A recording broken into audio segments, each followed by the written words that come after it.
What's going on, everybody? I'm going to be reviewing Thor. When it comes to Marvel versus DC, a lot of people criticize the Marvel movies for being too jokey.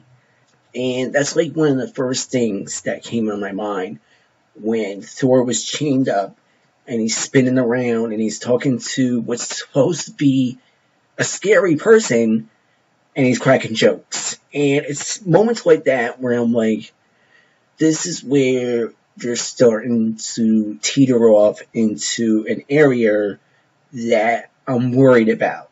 Like, when Spider-Man jokes, it makes sense, you know? But Thor was always kind of like this dumb blonde with superpowers. He was like a super surfer dude that talks Norse, and it sounds kind of like hokey. And I think Hemsworth nails that. And that's what's so great about these Thor movies. And I thought it was good that this movie didn't have Tony Stark for once because, let's face it, he's in too many Avenger movies and we didn't need him again. They do mention him, but it's very briefly. All in all, I know I started off on a sour note here, but I love this movie. Like, I really did. It was awesome. Like, other than that slow beginning, I would say about 20 minutes of like, what's going on here? It puts the gear into full throttle. I just thought like they threw in Doctor Strange. I didn't like Doctor Strange in this. Like, he's wearing these orange gloves, and I think it's fine if you want him to look like the comic book character. But I think sometimes comic to movie doesn't be needed. It's just, but like, I did love this movie. Like, it's so funny, and like I said, it doesn't need to be like doom and gloom like the Zack Snyder verse. We could get that with Justice League, and it could still feel like a comic book movie, even if it's too jokey. Now, like I said, Chris Hemsworth is awesome in this, and Jeff Goldblum is awesome in this. He's funny. He does all the Goldblum-y stuff, and I think one of my favorite parts in the movie is just his banter with Loki. Him and Loki just bouncing off each other. They're just so kinetic. They're just funny together, and later on, we get this character named Korg, who's like this rock dude who was hilarious. But, the battle scene, I was worried that they were going to feel like, when the trailer shows too much and you feel like you're just watching the trailer, but like a longer version of the trailer. Sometimes you get those moments, and especially at the fight scene, but the payoff of Ragnarok is just balls to the wall, funny craziness. Another downside is Kyle Urban, who felt kind of shoehorned in this. He kind of had like these weird streaks in his head. It looked like he would have like a sneaker. The bottom is like he had like a Tar Heel head, like the bottom of a sneaker on his head.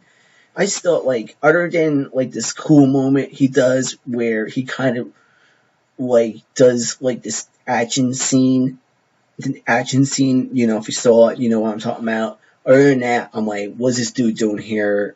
I get it.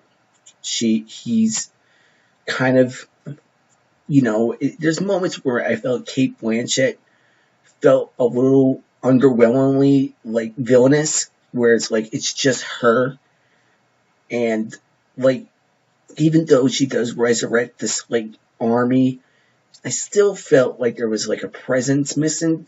And I think the best parts in the movie was spent on that trash world that Goldblum runs.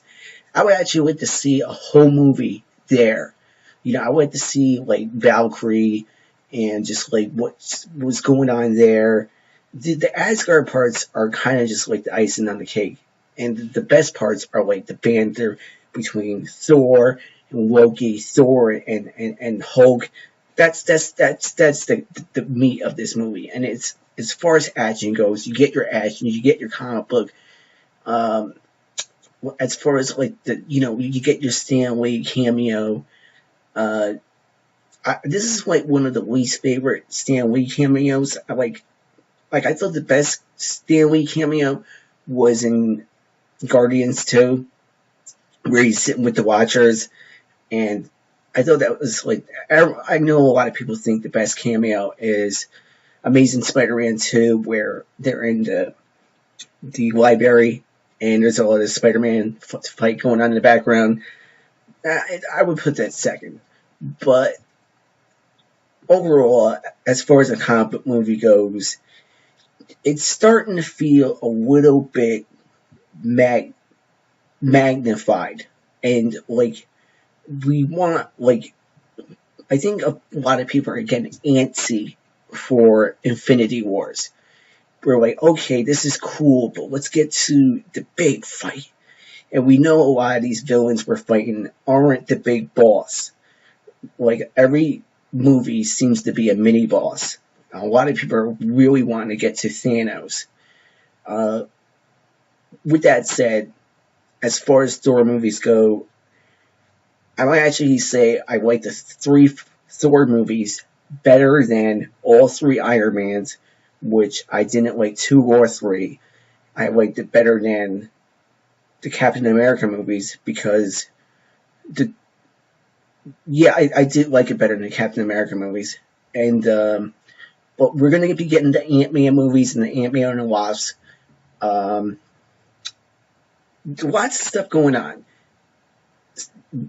How I would rate this one, I would have to rate it an A, like a solid A.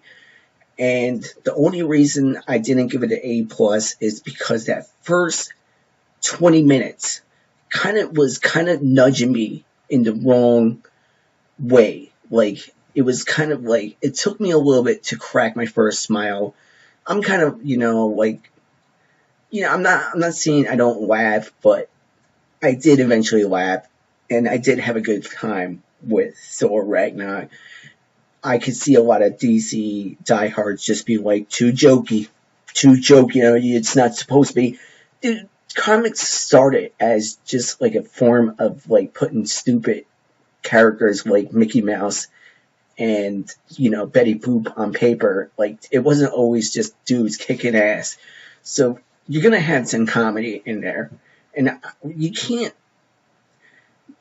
just be too serious with these movies, because these people are people in spandex doing extraordinary things. If you take that too serious, it's gonna feel kind of bloated and like really, like it's got like this feeling. If you took the badassery of Conan the Barbarian and the crazy wackiness of Flash Gordon, and that's Thor in a nutshell. Definitely check it out when you can. Don't wait for DVD. This is a must theater dollar experience. Don't wait on this one, because you're gonna miss out if you just kind of wait on your heels and just kind of wait for the hype to die out. Ride the hype. Get this like hotcakes. It's fun. Awesome movie. That's my review for Thor Ragnarok. And like and subscribe. Let me know your favorite parts of the movie, my favorite parts of the movie.